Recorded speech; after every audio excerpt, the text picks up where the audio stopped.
Going to ask you very important thing. आपको ये sentiment जागना शुरू हो गया?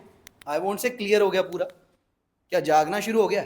हाँ, सेंटिमेंट जागना शुरू हो गया। कर क्या रहे हैं? कहते सर वो जो प्रॉफिट होते हैं साल के एंड में ना, वो तो net profit as per balance sheet है, उसमें तो नॉन ऑपरेटिंग इनकम भी, एक्सपेंस भी है, मिलावटें हैं, टैक्स भी कटा हुआ है।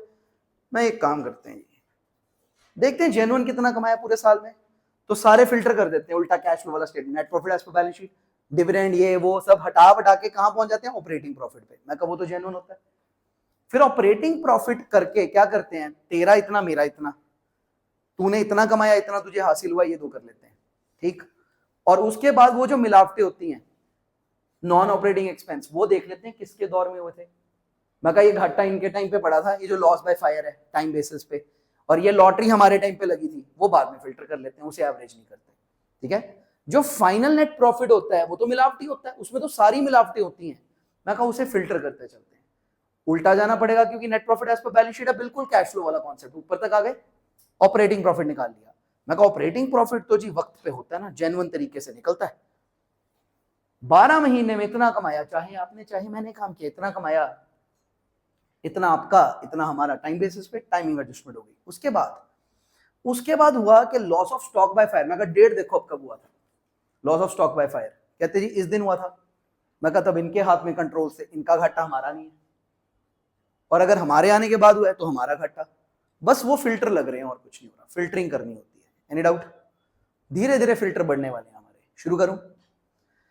आइए जी, अब एक बात सुनिएगा, आइए जी एक बात सुनिएगा। सवाल नंबर कौन सा शुरू हो रहा है? 8वां, 8th क्वेश्चन शुरू हो रहा है। एडजस्टमेंट्स बढ़ रही हैं अब हमारी, ठीक है, बढ़ने लगी हैं। हाँ, मैं सवाल शुरू करने से पहले आपको एक चांस दे रहा हूं, इन्वेस्टिगेट करके मुझे बता दीजिए होल्डिंग रेशियो और टाइम रेशियो।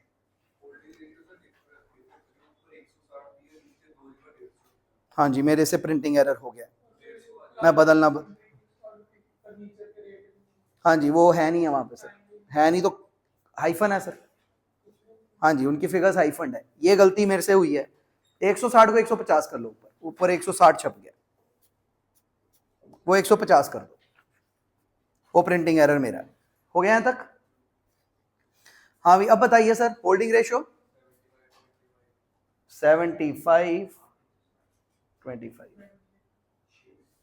शेयर्स गलती से 160 लिखे गए, नीचे दो बार 150 बताए हुए हैं, तो ऊपर 160 गलती से छप गए होंगे ना बेटा। होल्डिंग रेशियो आ गई।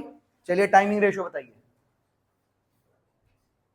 टाइमिंग रेशियो दिया नहीं हुआ, इस बार अमेंड भी नहीं कराना, इस बार इंटेंशनल है, नहीं देना, ठीक है। इस बार पिछले में गलती हुई थी, इस बार इंटेंशनल है।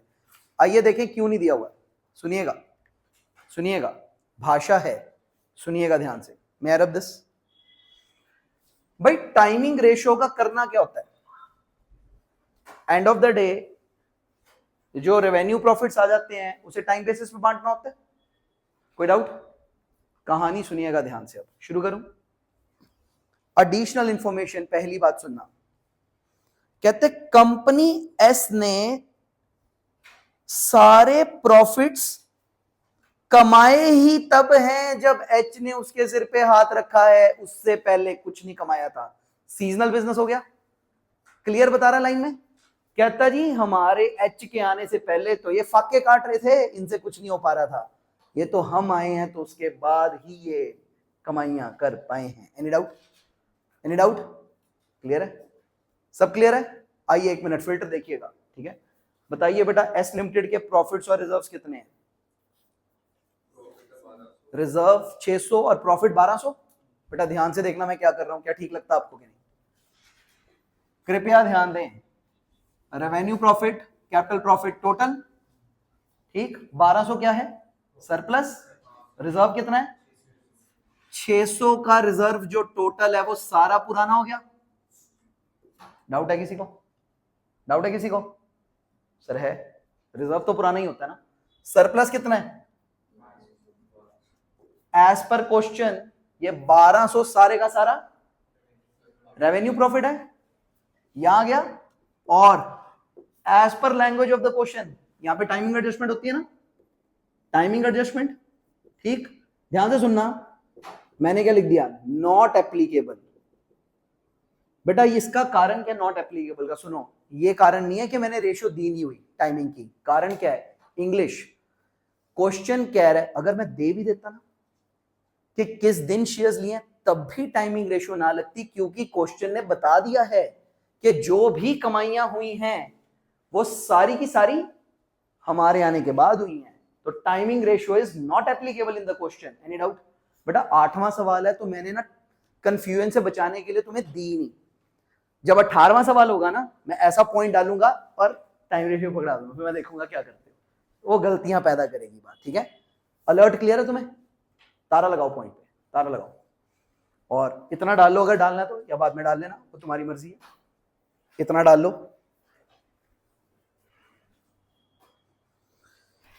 हाँ,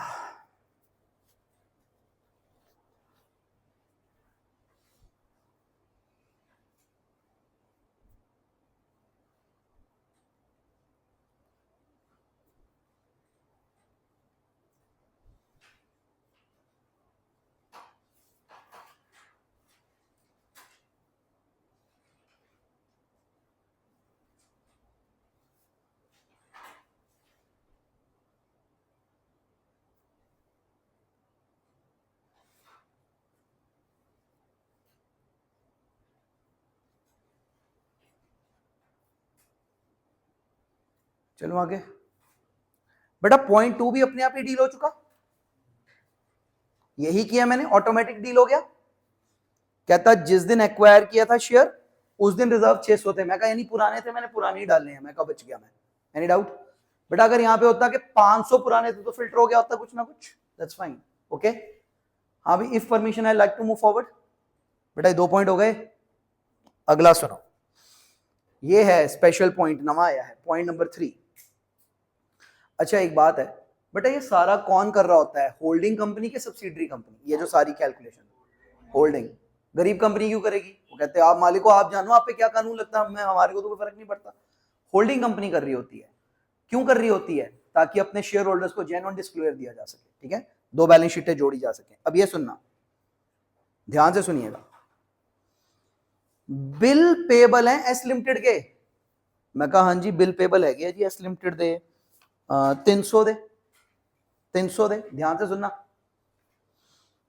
कहते ये सारे के सारे एच के फेवर में थे, जिसने उसमें से 200 के डिस्काउंट करा लिए। कान खोल के सुनिएगा, इफेक्ट क्या होंगे, कान खोल के सुनिएगा। इधर एस ने 300 लाख के 300 के बिल्स लिख लिख के दिए। एस ने एच को देने हैं 300, और एच ने लेने भी कितने थे? 300। 300 में से 100 मैंने जेब में रखे और 200 के बैंक से डिस्काउंट करा लिए हैं। 200 के आज बैंक के पास पड़े हैं, 100 मेरे पास पड़े हैं, और इसने 300 देने थे। यहां तक स्टोरी ओके है? यहां तक स्टोरी ओके है? अब देखिएगा, तो अब जब दोनों बैलेंस शीटें जुड़ रही हैं, दोनों बैलेंस शीटें जुड़ रही हैं, दोनों बिजनेसेस कंबाइन हो रहे हैं, तो जो म्यूचुअल एसेट लायबिलिटी है, इसने 300 देने हैं, लेकिन मैंने सिर्फ 100 लेने हैं। 100 को इलिमिनेट कर दिया जाएगा बीआर और बीपी दोनों तरफ से, 100 को इलिमिनेट कर देंगे, ठीक है? ध्यान से देखिएगा, इधर बैलेंस शीट में जब आप बिल पेबल जोड़ रहे होगे, कितने जुड़ेंगे? बीपी 0 + 300, कोई डाउट यहां तक? ठीक है। और बीआर जब जुड़ेंगे तो कितने आएंगे? 100 + 0, कोई डाउट यहां तक? ओके है? टोटल कितना हो गया इसका? टोटल कितना हो गया? दोनों में से म्यूचुअल होल्डिंग कितनी है जो हमारी आपस की है?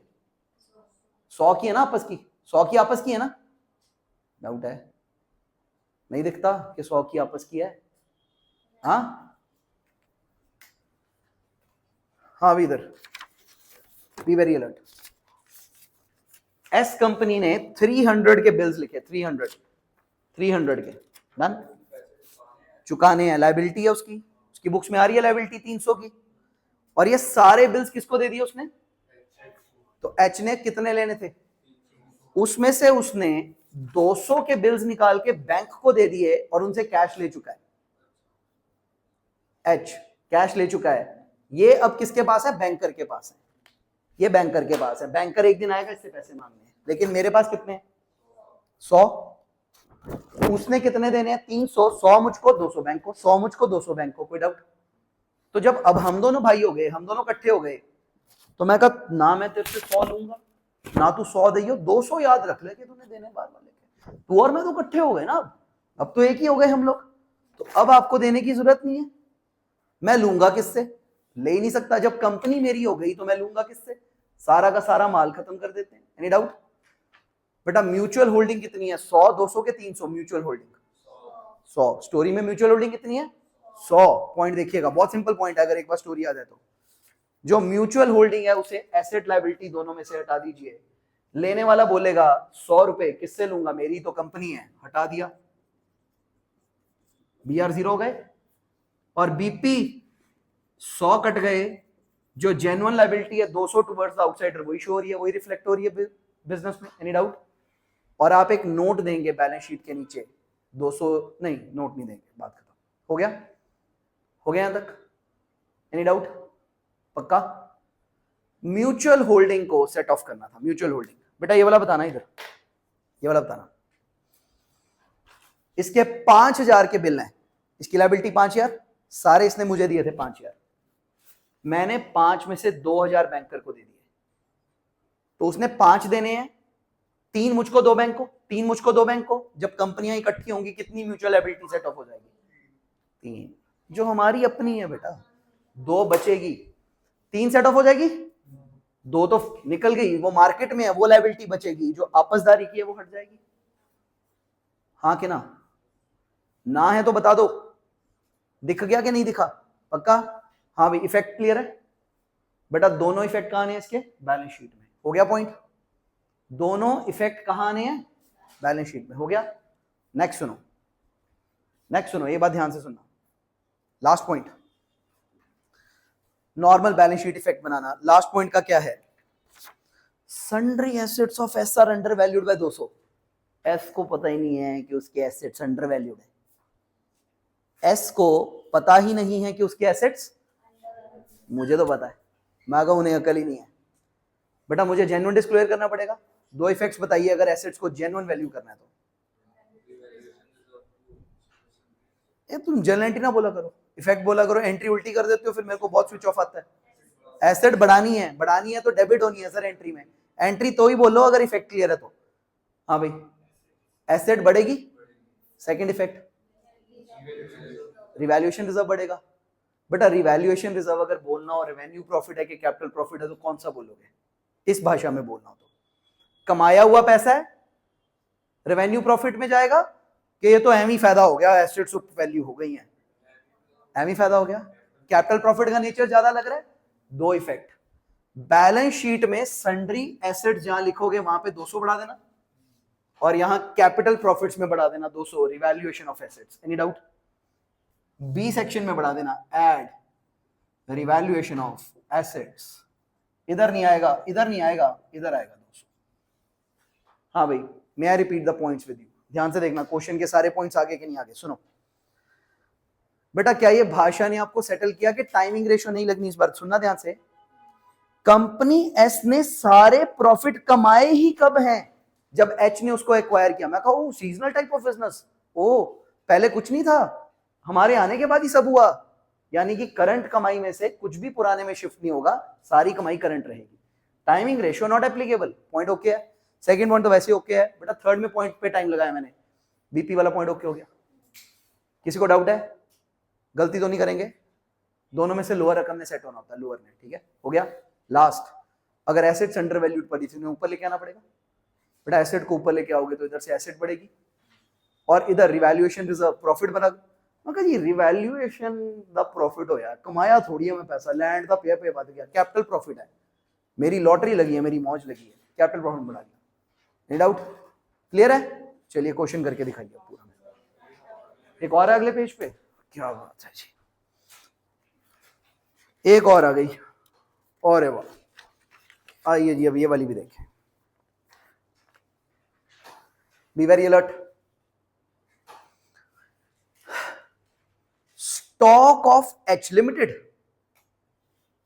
इंक्लूड्स गुड्स कितने के 500 के।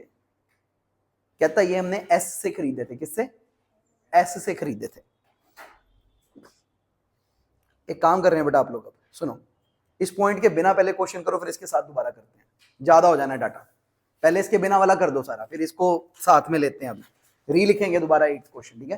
पहले इसके बिना करो, एज इफ पॉइंट है ही नहीं है। हेडिंग भी दे दो ऊपर, क्वेश्चन 8 आंसर कॉपी पे दे दो heading, doing without last point, फिर will do with last point.